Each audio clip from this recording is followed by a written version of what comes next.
Omo, so this Nigerian lady who lives abroad, she divorced her husband, and not only that, she also made sure that they deported the man back to Nigeria. What could this man have possibly done for her to do such a thing to him?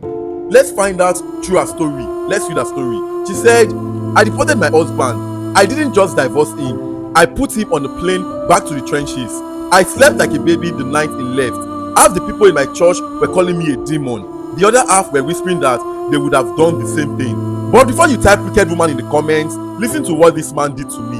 My name is Sarah. I am a registered nurse living in Houston, Texas. I work double shifts, standing on my feet for 12 hours a day, wiping backsides and taking abuse from patients just to save enough money.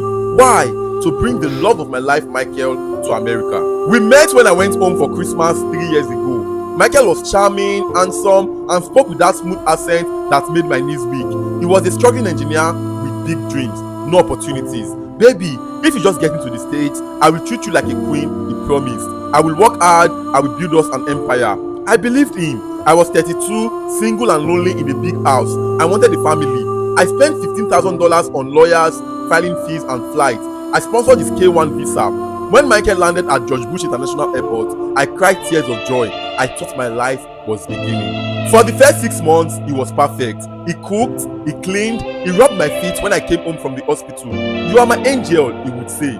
We got married at the courthouse. We filed for his green card, adjustment of status. The interview was scheduled for next week. Last Sunday, I came home early for my shift because I had a migraine. The house was quiet. Michael wasn't in the living room. I walked towards the bedroom and I heard him laughing. He was on a video call. I stopped. Something about his tone was different. He wasn't speaking the sweet English he spoke to me. He was speaking pidgin, fast and aggressive. Don't worry, babe. The MAGA doesn't suspect anything, he said. MAGA? My heart stopped. In our slang, MAGA means a fool, a victim of scam. I crept close to the door. The interview is next week, he continued laughing. Once I get that green card in my hand, I give it 6 months. Then I will file for divorce, claim irreconcilable differences, and by next year, I will file for you and the kids to come over. America is sweet, babe. Just be patient. A woman's voice crackled on the speaker. We miss you, daddy. Junior asks for you every day. Tell Junior daddy is working on his future. This woman is just the ladder. You are the owner of the house. I didn't scream. I didn't kick down the door. A cold calmness washed over me. The kind of calm that scares you more than anger. I walked back to my car, drove to a coffee shop, and sat there for 3 hours. I realized everything was a lie. The love, the food rubs, the cooking, it was all a performance to secure his stay. I went home later that evening and acted like everything was normal. I even kissed him. But the next morning, while he was at the gym, I went to the USC1S website. I withdrew my sponsorship. I wrote a letter to the immigration officer explaining that the marriage was fraudulent and that I was no longer willing to support him financially. I didn't tell Michael. The morning of the interview, he put on his best suit. He looked so handsome, so confident. Ready to make us official, baby? He asked, kissing his thigh.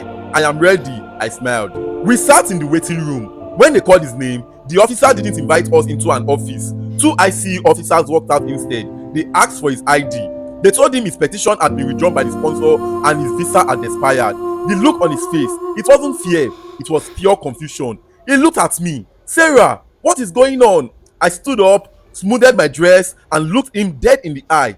I am not a ladder, Michael, and this MAGA has closed the bank. I walked out of the building while he was shouting my name in handcuffs. He is currently in a detention center awaiting deportation. His family back home has been blowing up my phone, cursing me, sending me Bible verses about forgiveness. His real wife even sent me a DM begging me to reconsider for the sake of their children. But I feel nothing. I worked too hard for my peace to let a squatter live in it. Now I am sitting in my quiet house drinking wine. Did I go too far? Should I have just divorced him and let him stay? Or did he get exactly what he ordered? Tell me in the comments. Omo, since they happen, God.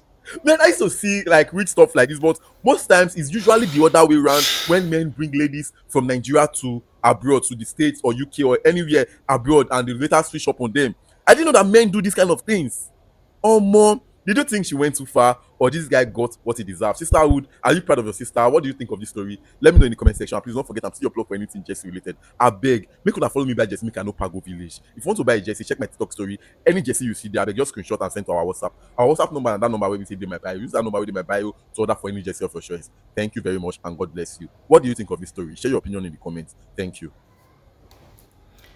This girl God bless you, sweetheart. God bless you so much. Have a wicked heart. If people treat you like a trash, don't show them no mercy. I love this girl.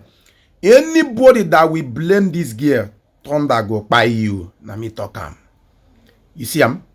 Are you in a relationship now? Start learning from her. Are you in a relationship now? Stop learning from this lady. Start learning from her story. Because your own, you might not find out. They will do it to you. You will cry. Don't mercy for no wicked person. No peace for the wicked. Show them that. Show them no mercy. Thank you so much. Thank you.